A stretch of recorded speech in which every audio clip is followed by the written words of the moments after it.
Bienvenidos y bienvenidas a esta entrega de Ritmo Económico en televisión, iniciando 2026.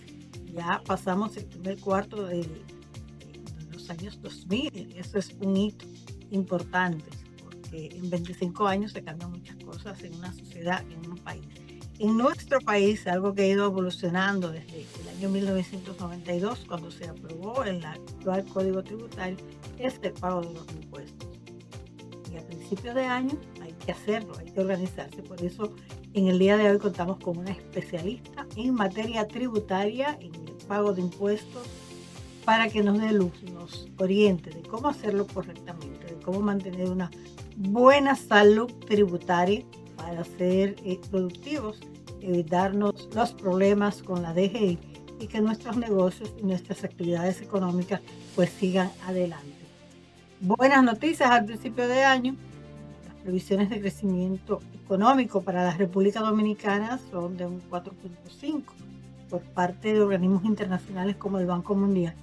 Y eso nos llena de esperanza porque el año pasado, todos sabemos, fue difícil en materia económica para el país, al igual que para el resto del mundo. Así que ese augurio positivo, pues lo vamos a tomar al pie de la letra para tener un año 2026 mucho más próspero, como le deseamos a todos ustedes. Y como anunciábamos al inicio del programa, hoy tenemos con nosotros a la licenciada Diana Moquete, especialista en pago de impuestos, en los tributos. Ella es contadora, pero se ha especializado en esa área. Y qué bueno tenerla en el día de hoy. Nuevamente le damos la bienvenida, Diana, bienvenida, para hablar de lo que tenemos que cumplir a este principio de año, que es el pago de los impuestos. ¿Qué es lo más importante de pagar los impuestos a principio de año? Bueno, Sonia, primero darte las gracias por la invitación al programa. Para mí siempre es un honor estar aquí con ustedes y poder brindarles de mi conocimiento sobre el tema de impuestos en la República Dominicana.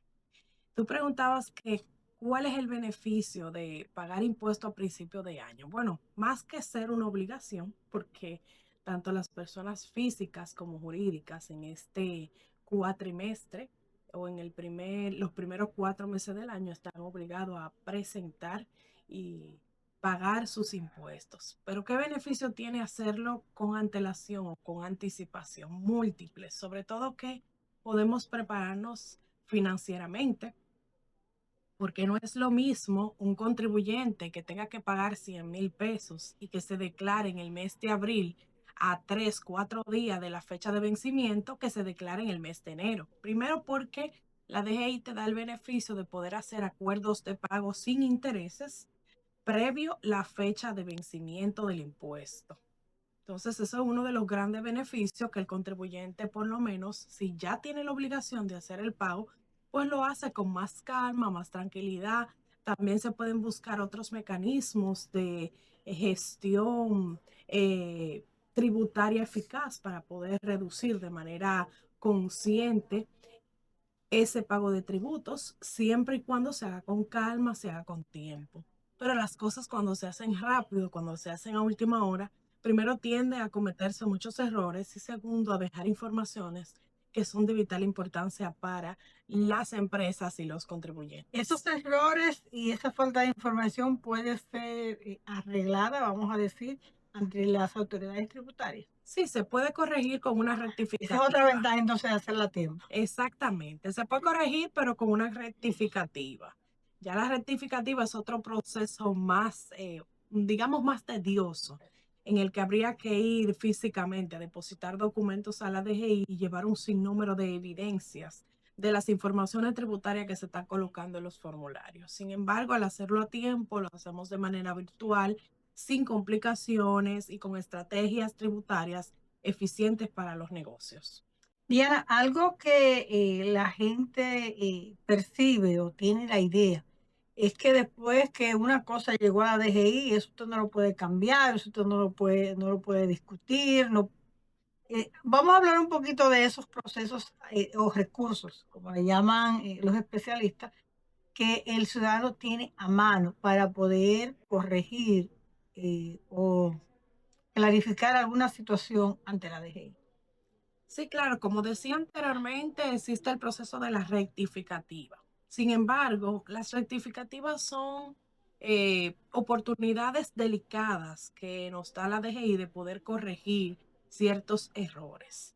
¿Por qué digo delicadas? Porque sí, ciertamente te permite corregir el error, pero lo que viene detrás es el ojo focal de la DGI sobre esa empresa o sobre ese contribuyente, porque básicamente una empresa que comete errores es una empresa que no tiene contabilidad organizada.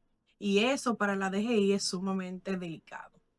Ah, ahí tenemos, sí, pero es importante también conocer que hay recursos, que no es todo cuadrado y Sí, que el contribuyente también tiene derechos que puede ejercer ante las autoridades tributarias. así es. Hay una novedad, y antes de pasar a los sistemas simplificados y de otras áreas que están en el tapete, y es el pago de los residuos sólidos que a raíz de la modificación de la ley cambia su mecánica, cambia los montos y cambia su alcance. Ahora, y hay otra también que es el pago, no sé si fue por una ley o por una resolución administrativa, que las empresas aún no tengan operaciones, van a tener que pagar un cierto monto de acuerdo a su capital social. Ok. Vamos a hablar un poquito de eso. Los residuos sólidos desde su implementación eh, La están, primera ley. sí, desde la primera ley obligan a las empresas, a todas, ya tengan operaciones o no, a tributar por ese impuesto. O sea, yo tengo que pagar los residuos sólidos, tenga o no operaciones comerciales en mi empresa. ¿Qué quiere decir? Que si yo declaro en cero, como quiera, tengo que pagar los residuos sólidos. Antes de la entrada en vigencia de esta nueva ley, dígase año 2025-2024, las empresas que declaraban en cero tenían que pagar 500 pesos, que era lo mínimo en ese momento. En la actualidad, con la modificación de la ley, tienen que pagar 3,000 pesos. Ese es el mínimo de los residuos sólidos. Quiere decir que yo tengo un negocio que ahora mismo no estoy teniendo operaciones en la DGI por un sinnúmero de razones. Antes yo tenía que pagarle 500 pesos a la DGI al final del año, ¿verdad? Por los residuos sólidos y 1,000 pesos por el impuesto a los activos, que también es, vamos a decir, obligatorio dependiendo del capital de la empresa.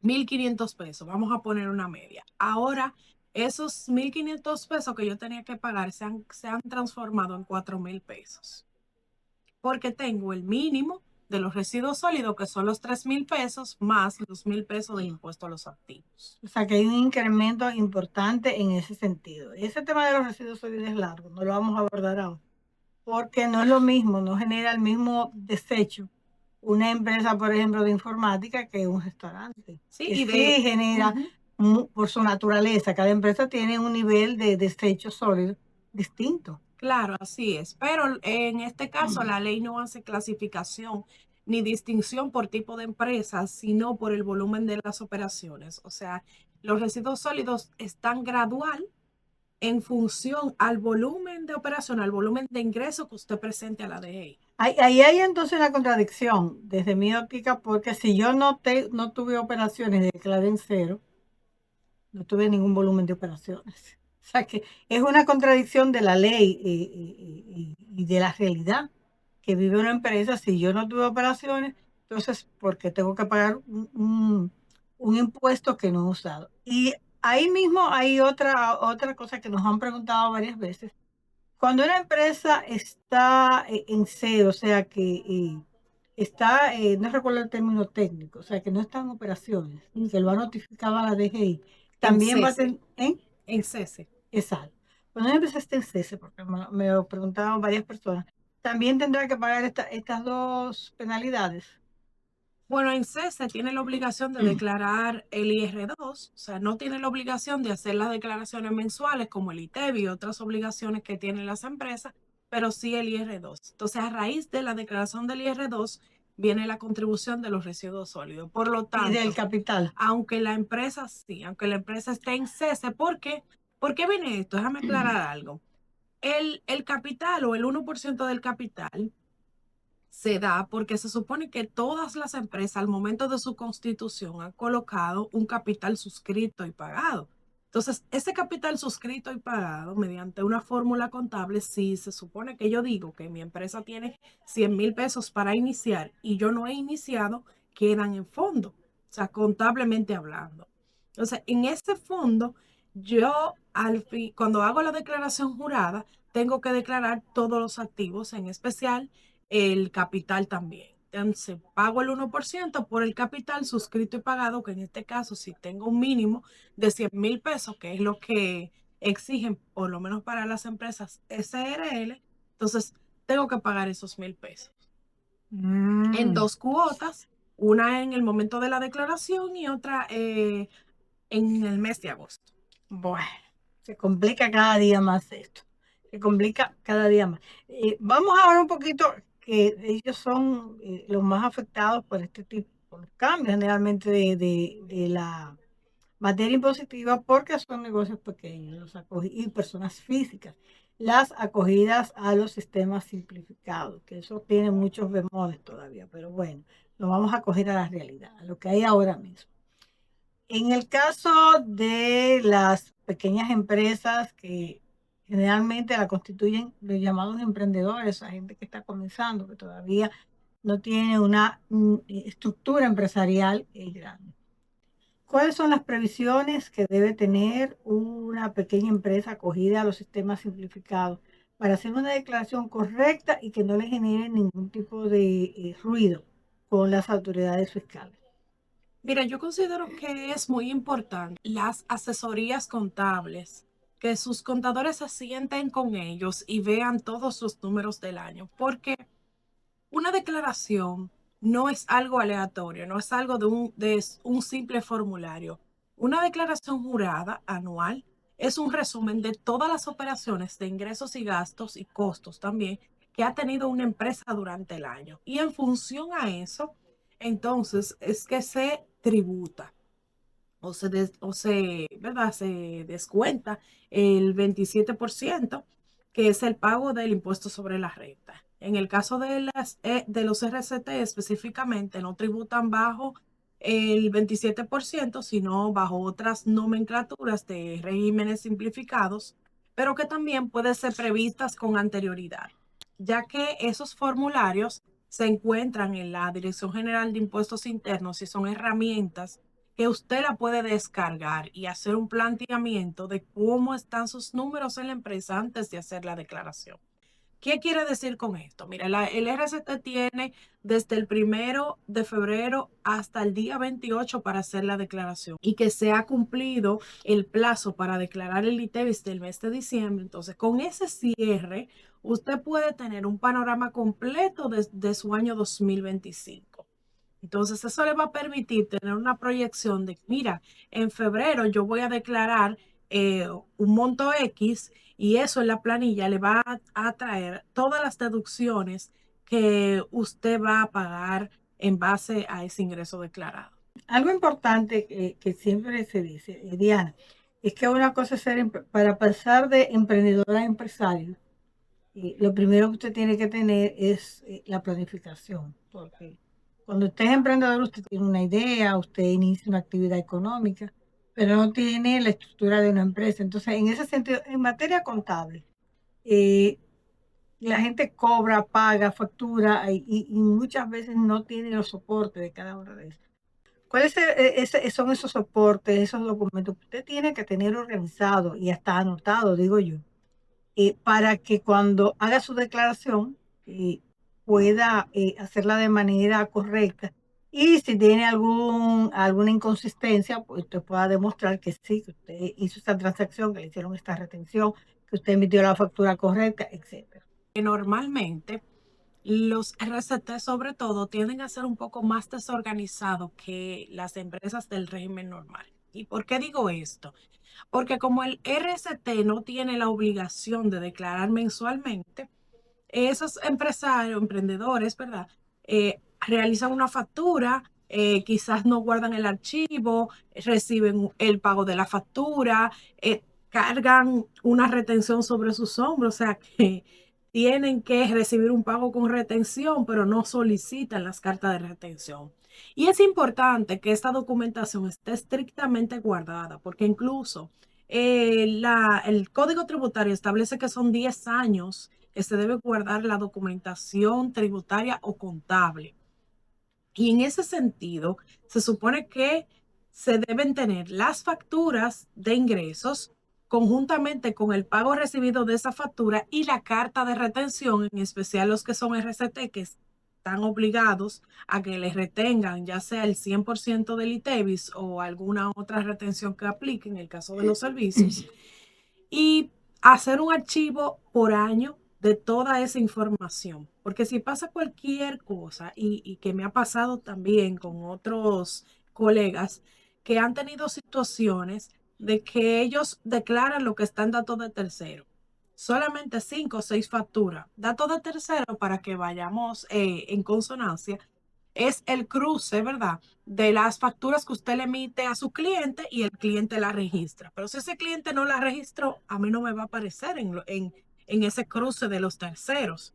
Entonces sucede que por no indagar bien o no buscar bien o no tener la información a mano, se pierden datos importantes y relevantes. Y los contadores no podemos tampoco, para irnos de este lado, ¿verdad? Buscar informaciones de un año atrás. No, Imagínense el no, día no. de hoy que yo quiera hacer una declaración, me falta la factura de enero 2025. Es imposible que yo pueda salir a averiguar qué fue lo que sucedió con esa factura, si se la pagaron o no, si le hicieron realmente la retención, si la retención no se le hicieron por equivocación del cliente o por error o por desconocimiento. Entonces, por eso es importante, porque esto no solamente afecta al contador, afecta al emprendedor, pero también lo pone en el ojo de la DGI. Y en cualquier momento que se realice una fiscalización hasta aleatoria, entonces el contribuyente puede tener serios inconvenientes. Mira, hay algo que yo nunca he encontrado una respuesta en la DGI y mucha gente ha tenido ese inconveniente.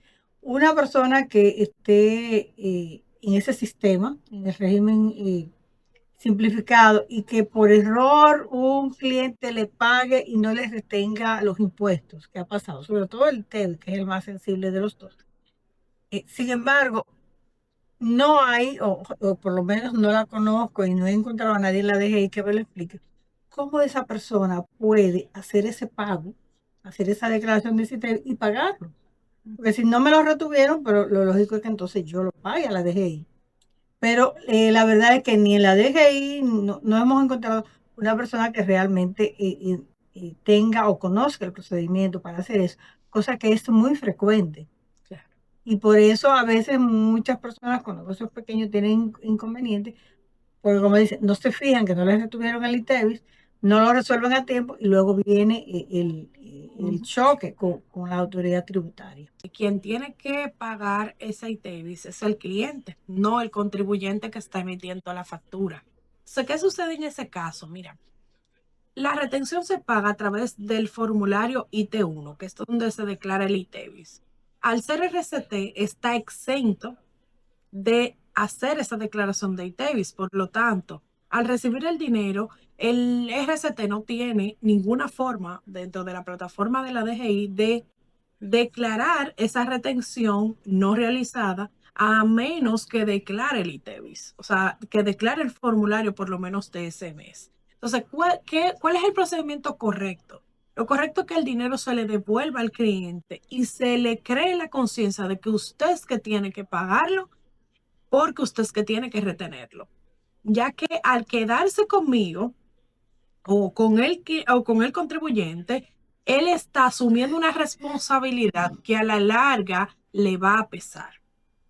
Porque si la DGI en cualquier situación, pues hace un control, ¿verdad? Se da cuenta que, mira, realmente el cliente no te retuvo, pero tú recibiste el dinero y tampoco lo pagaste y no lo deduciste de ningún gasto que tuviera ITEVIS, entonces usted va a tener que pagar con recargos e intereses ese ITEVIS que usted aprovechó en ese momento, pero que no le correspondía. Eso yo recuerdo que cuando se implementó el sistema simplificado, una de las sugerencias o normas que puso la DGI era que tú debías poner en la factura acogido al PST, que en ese momento era procedimiento exacto, simplificado.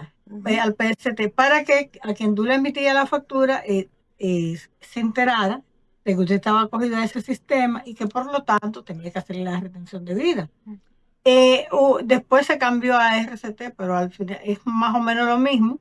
Es lo mismo. Sí, es lo mismo. Lo único que antes era procedimiento y ahora es régimen. Exactamente. Pero entonces, ese es un vacío que ha quedado en la legislación tributaria, en el sentido de que la DGI no le ofrece tan fácil, digo yo, no tiene un sistema tan ágil para llegar a ellos, para que esa persona pueda hacer el reembolso en caso de que no se lo retuvo en honor, pero que esa persona pueda pagar ese ITEVIS y no tener un inconveniente. Entonces, aunque existe, qué bueno que nos diste la información, existe la forma de hacerlo, pero la DGI lo tiene muy complicado. Entonces, ahora que se está hablando de una reforma fiscal, yo pienso que ese es uno de los elementos para aumentar la recaudación de ITEVIS, que es el objetivo, uno de ellos. Una de las acciones que debe acoger la modificación es que este tipo de cosas que son tan simples pues puedan ser manejadas de manera expedita. Mira, me pagaron este ITEVIS y no me lo retuvieron, yo quiero pagarlo. Bueno, porque haya un formulario, una cosa, quién no se lo retuvo, a quién usted le dio la factura, bueno, aquí venga, pague el ITEVIS y listo. Porque queremos aumentar las recaudaciones, pero no queremos solucionar las fallas que impiden que eso se aumente. Diana, hay cambios en la DGI, hubo un cambio de director, pero también previo a eso se habían emitido una serie de normas y resoluciones, que es, vamos a decir, el instrumento jurídico que utiliza la Dirección de Impuestos Internos para comunicar a los contribuyentes las formas nuevas, diría yo, de hacer las declaraciones. ¿Cuáles son las más importantes y que todos deberíamos saber? Bueno, sí, el año pasado fue un año de cambios. Entre el año pasado y este año, en la DGI empezamos con modificaciones en las normativas de la facturación electrónica, que dicho sea de paso, aprovecho para resaltar que tenemos hasta el 16 de mayo del año 2026 para todas las micro, pequeñas y empresas acogerse a la facturación electrónica. Lo tenían que vamos a hablar en detalle de eso Sí, después sí. de los cambios. Entonces, en julio aproximadamente del 2025 se modificaron los formularios IR17 y el 606 con la norma 04-2025, incorporando en esos formularios la retención del 1% sobre las compras del ganado bovino. Entonces, ¿qué quiere decir esto? Que usted como empresario va a una carnicería y compra carne. Antes eso se declaraba con un comprobante de compras sin ningún tipo de problema. Ahora se le aplica la retención de un 1% sobre esa compra. Como normalmente nosotros no le aplicamos ningún tipo de retención a las compras, entonces el contribuyente tiene que asumir esa retención para poder deducirse esa compra del ganado bovino, de todo tipo de carne. Eso afecta directamente a quienes tienen comercios de restaurantes, comercializan carnes de todo tipo y a otros tipos de sectores. Y a los contribuyentes, pues ese tributo no lo pasan a nosotros. Exactamente, exactamente. Tenemos la modificación de los residuos sólidos, que ya sí escalonadamente aumentaron todas las escalas, comenzando como conversábamos con anterioridad, con 3,000 pesos mínimo para todos los contribuyentes que declaren con ingresos desde cero.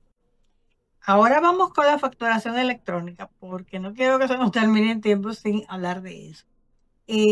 La facturación electrónica, hay quienes dicen que está un poco lenta, que faltan muchas empresas. ¿Cuál es la situación real de eso y qué implica para los emprendedores, las micro, pequeñas empresas, el ingreso a la facturación electrónica? ¿Sigue teniendo el contribuyente la opción del facturador gratuito de la DGI. Sí, sigue teniendo esa ventaja del facturador gratuito. Como parte de las modificaciones, en noviembre del año pasado, el antiguo director de la DGI, Luis Valdés, firmó un convenio con el director de compras y contrataciones en donde incitaban a cambiar los pliegos de condiciones para que todos aquellos contribuyentes que licitaran al Estado en el momento de emitir una factura al Estado, si no tiene comprobante electrónico, el Estado no le va a pagar.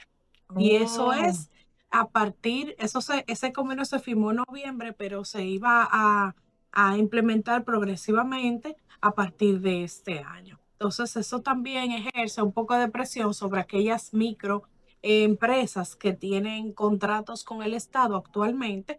Y es importante que tengan eso presente. Si le emiten una factura al Estado, esa factura no está electrónica. electrónica, entonces no va a salir el pago eh, de esa factura para el contribuyente. Creo, hay algo que conversamos en tu visita anterior sobre la obligatoriedad de la declaración, y que eso tenía una penalidad. ¿Qué es lo que implica Sí, eso? yo comentaba que la facturación electrónica no es un proceso ni un cambio opcional. Es una ley, la ley 3223, y obliga, o sea, como su nombre lo indica, o sea, es obligatorio la implementación. Se hizo de manera escalonada para ayudar a que no todos los contribuyentes entraran de manera masiva. Sin embargo, ahora mismo ya estamos en los últimos pasos para que las micro y pequeñas empresas pues también se acojan a la facturación electrónica. Primero, es obligatorio, o sea, todos debemos entrar. Segundo, la DGI ha ofrecido beneficios. ¿Cuáles son los beneficios? Incentivos fiscales para aquellos que opten por adquirir un sistema y no por el facturador gratuito. Quienes opten por el facturador gratuito, entonces ya es una herramienta gratuita y ese es el beneficio que le otorga la DGI, el poder utilizar una herramienta gratuita para el tema de la facturación electrónica. ¿Cuál Como, tú recomiendas? ¿La gratuita o la pagada? bueno, es una pregunta complicada. Yo entiendo que es importante analizar el tipo de empresas que tiene el contribuyente. Primero, ¿por qué? Porque debemos de reconocer que el facturador gratuito no es un sistema contable, es una herramienta para facturar, única y exclusivamente, que sí es de mucho provecho y beneficio para aquellos que están en RCT, que no manejan gastos, y para aquellas personas físicas del área de servicios que únicamente hacen facturas. Ahí sí yo entiendo que es provechoso lo del facturador gratuito. Ahora, para aquellas empresas que manejan inventario, que llevan una contabilidad un poquito más organizada, que tienen un registro de gastos o de costos, yo entiendo que deberían evaluar la posibilidad de adquirir un sistema contable y de empezar ahora, igual aprovechando que estamos en un inicio de año, a que puedan normalizar una contabilidad saludable, ¿verdad? Que puedan organizarse, que puedan tener todos los registros de gastos, de costos y de las facturas a través del sistema contable. Una persona que se acoja, esto es importante, ahora mismo es una micro o una pequeña empresa. Recuerden que las micros son de subsistencia o de ingresos, una de las dos. Pero, por ejemplo, una microempresa que sea de subsistencia en este momento, puede ser por ingresos, se acoge al facturador gratuito por el momento, porque no tiene los recursos, por múltiples razones. Luego puede optar por uno pagado. Sí, claro que sí, sin Okay. O ningún sea, tipo el de contribuyente tiene problema. la libertad de Si de tiene hacer el cambio. si tiene la libertad, con la única salvedad que entrando desde un inicio al sistema contable, usted puede optar por el beneficio del incentivo que va a dar la DGI para las microempresas, que me parece que es 75,000 pesos de incentivo en crédito fiscal. O sea, ese es para el que entre a un privado, Exacto, con un sistema. Con un sistema. sistema Ahora, si privado. usted opta por el facturador gratuito, entonces usted renuncia en el momento inmediatamente al beneficio. Es importante, señores, tocar este tema, porque la campaña ha sido un poco, sobre todo la campaña de comunicación ha sido un poco débil, diría yo. en la concienciación a la gente de la factura del ingreso. Hay mucha gente que ni siquiera recuerda que es obligatorio. Qué bueno que trajiste a colación la ley, porque la gente está escuchando hablar de facturación gratuita, las charlas que se imparten continuamente, sobre todo a través de gremios que aglutinan empresarios, grupos profesionales, pero todavía no hay la conciencia. La gran población, recuerden que micro, pequeña y mediana empresas es el grueso más grande de empresas que tenemos en República Dominicana, y la verdad es que no se siente esa conciencia y ese interés por la facturación electrónica. Ahora mismo, si tienes la información, claro, hay un número considerable de personas, de empresas que se han acogido. Ah, perdón, las personas físicas también tienen que acogerse. Sí, claro. Es de obligatoriedad para todos los contribuyentes que emitan facturas. Importante ese dato porque quizás usted dice, bueno, pero es que yo soy profesional liberal, yo soy persona física. Pues también está obligado la ley lo obliga a que usted se acoja a ese proceso nuevo, que son las facturas digitales. Preguntaba antes si hay un grueso importante ya de las MIPIMES acogidas a este sistema de facturación. Sí, el director anterior de la DGI, Luis Valdés, mencionaba que progresivamente, aproximadamente en ese momento había un 40% de entrada de las MIPIMES en el proceso de facturación electrónica. Sin embargo, era un poquito alarmante que todavía el 60% no se había acogido, ya que estamos a ley de 4 meses para el plazo de vencimiento. Y eso es importante que se destaque porque el proceso de facturación electrónica no es un proceso simple de 2 pasos. Hay una serie de elementos que hay que tomar en cuenta, como por ejemplo la adquisición de un certificado digital para poder entrar en el proceso de facturación electrónica, y que también el contribuyente reciba las orientaciones adecuadas y las informaciones para poder utilizar el facturador gratuito o el sistema contable que vaya a adquirir.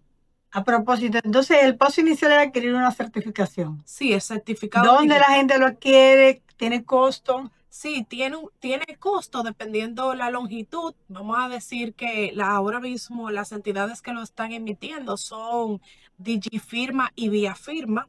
Así mismo lo pueden encontrar en Google, si pueden, Viafirma o Digifirma. El certificado de 1 año cuesta $30 y el de 2 años $45. Ah, excelente. O sea que hay dos opciones ahí. Hay una economía. Si tú compras la 45, ya tienes Exacto. Para los que, ya tiene una economía. hago la salvedad que para los que opten por el facturador gratuito, la DGI le está regalando por 1 año el certificado digital. Tienen ciertas limitantes porque ellos adquirieron una cantidad, me parece que fueron 30,000, y es hasta agotar esa existencia, pero todavía hay disponibilidad. Por lo tanto, los que en este momento o a la fecha entren en la facturación electrónica a través del facturador gratuito pueden optar por el certificado digital gratuito que la DGI está regalando. Vamos a recapitular, Diana, porque esto es importante. Señores, apenas quedan 4 meses para usted ingresar a la facturación electrónica. Es obligatoria, porque es un mandato de una ley, y además de eso no es tan simple. Entonces vamos a recapitular un poquito ya en los minutos que nos quedan el proceso para la gente acogerse a la facturación electrónica, para que el año que en agosto, en junio, usted va a ver los dolores de cabeza que va a haber con él. Vuelvo y comento, es la adquisición del certificado digital que se hace de manera virtual a través de las plataformas Viafirma y Digifirma, cualquiera de las dos. Luego, es importante resaltar que el certificado digital es un archivo encriptado. Usted no hace nada con el archivo, simplemente lo descarga en el momento que ya le den la apertura en cualquiera de las dos entidades que mencioné con anterioridad, y ese certificado se carga a la DGI para la solicitud de la facturación electrónica a través del facturador gratuito o del sistema. En el caso del sistema, el proceso es un poco más complejo, toma más tiempo y lo hace directamente el desarrollador del software conjuntamente con la DGI. La facturación electrónica no es opcional, es obligatoria para el que todo el que desarrolle una actividad económica, ya sea a través de una empresa, ya sea como profesional liberal, independiente, tiene la obligatoriedad de acogerse a la facturación electrónica. Y repito, la campaña de la DGI a través de los más media, de los medios de comunicación masivos, ha sido un poco tímida. Señor Pedro Urrutia, nuevo incumbente de la DGI. Tiene una tarea un poco tiene esa difícil. tarea, tiene esa tarea. Yo sé que está acabadito de llegar, pero bueno, eso está a la vuelta de la esquina y cuando no llega a un sitio tiene que arrancar con lo que hay. Así es. Mira, quiero aprovechar, Sonia, Sí. para aquellos que estén interesados en la entrada de la facturación electrónica a través del facturador gratuito, en Codopime este 28 de enero van a estar impartiendo un taller sobre facturación electrónica conjuntamente con la DGI.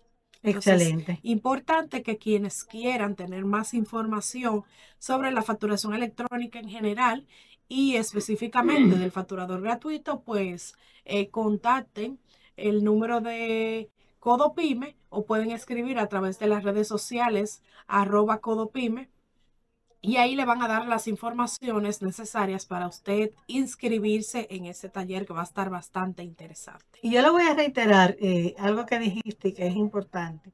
No somos todólogos, los seres humanos, aunque hay un montón de información en el aire. Primero, no todas son ciertas.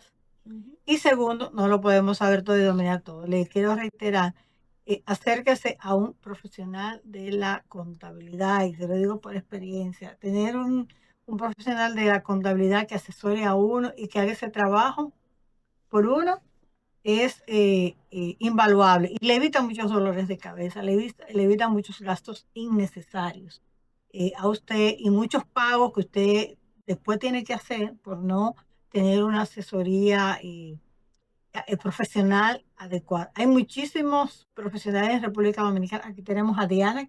Tú estás en las redes sociales, ¿verdad, Sí, Diana? claro. ¿Y Claro, cuáles son, Diana? nos puede conseguir ahí @dmr.auditsolutions, que es la oficina de contabilidad que lidero en este momento. Y bajo mis redes sociales, Diana Moquete. Ahí me pueden encontrar.